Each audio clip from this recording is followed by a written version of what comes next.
disons que c'est son épouse. Il avait amené sa maman ici, qui était venue se recueillir sur la tombe de son beau-frère, tirailleur algérien du 22e RTA, qui avait trouvé la mort durant cette bataille, justement.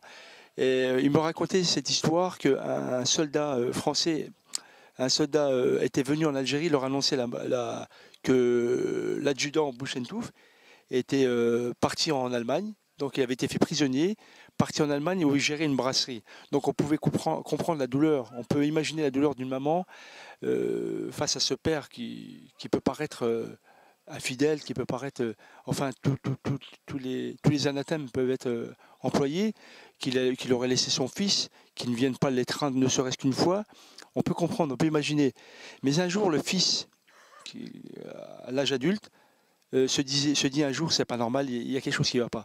Et il décide d'appeler les autorités. Il apprend avec surprise que son père avait trouvé la mort au champ d'honneur à Outinis, à Cour-Saint-Étienne précisément.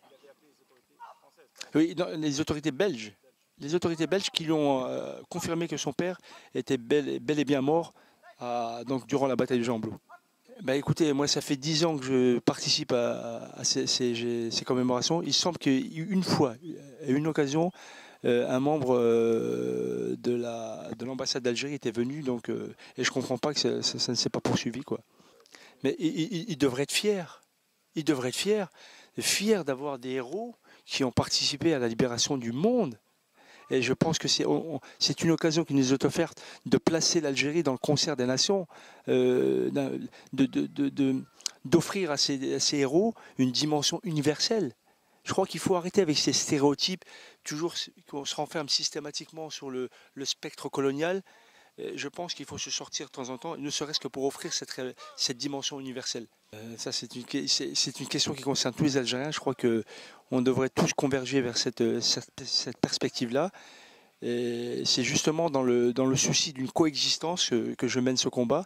Il ne faut pas oublier, mais je suis un militant de la paix. Donc, voilà, je lance un appel aux autorités belges.